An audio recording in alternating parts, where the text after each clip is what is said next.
Okay, so this is video 9 of the car audio education series. Today we're talking about car electrical systems in general. I'm putting this video after the amplifier installation video for a couple of reasons. Amplifiers actually affect your car.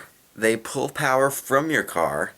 And so the more power that you choose to run, the more you need to pay attention to your car's electrical system. And it's pretty cool because I found a guy just yesterday outside of the subway in Jasper, Georgia. He was winning competitions. He had two 15s in his trunk. He was running about 5,000 watts RMS, which is a crap ton of power. The first question I asked him is, what alternator are you running? Are you running a new alternator? You better be running a new alternator, because that's just where my mind goes when I hear something that much power. You know, most people are safe up until about 1,000 watts RMS, and this is between all of their amplifiers. You know, if you've got a 4-channel amp and a mono amp like I do, then you add up those wattages, and if the total exceeds 1,000, then you're getting into, you might want to think about upgrading some of your electrical. Now there are a couple things you can do to upgrade your car's electrical system. The first thing and the easiest thing for most people to do is the big 3 upgrade. And what this is, you increase the size of your wires coming from the alternator to battery, the battery to the vehicle ground, and the engine block to the vehicle ground. So those 3 wires you upgrade.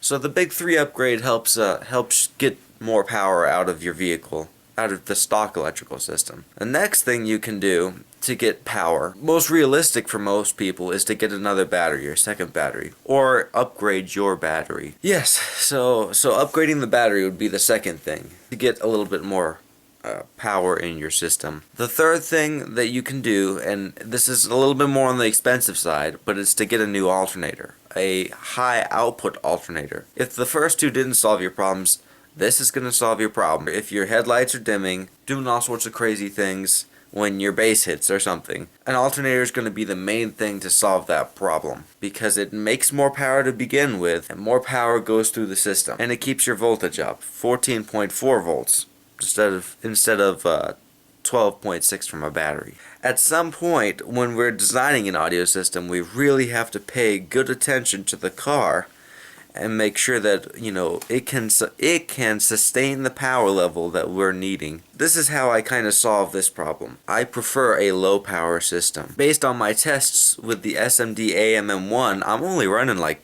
200 watts. It's loud enough for me. My trunk vibrates. People can hear me coming. You know, it's with 212s in a ported box, which is about right. You know, 200 watts should do that for you. So that's my solution. I prefer to go low power, find efficient subwoofers and efficient speakers, and just go low power. When you're talking a budget under $1,000 system, which is what we're trying to get at with this whole series here, car electrical should not have to be addressed, because, you know, we're trying to get good sound quality here. We don't need to shake the freaking street, which is really cool every once in a while, but for your average person, that's not something I can live with. No, I need to protect my hearing. Sorry.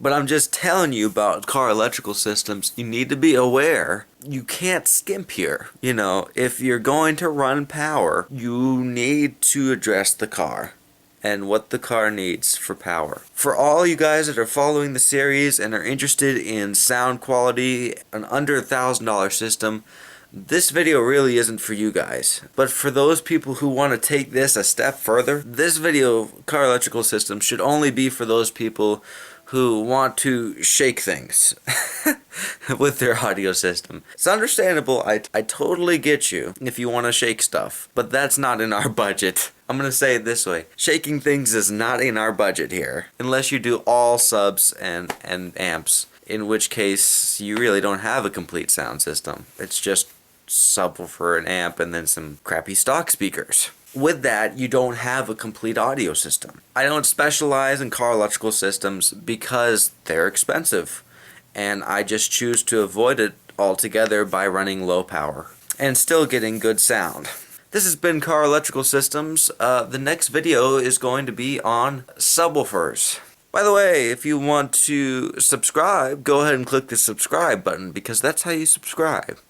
And click like if you like this video, and please ask questions, because I love answering them, and I just can geek out about this stuff all day long.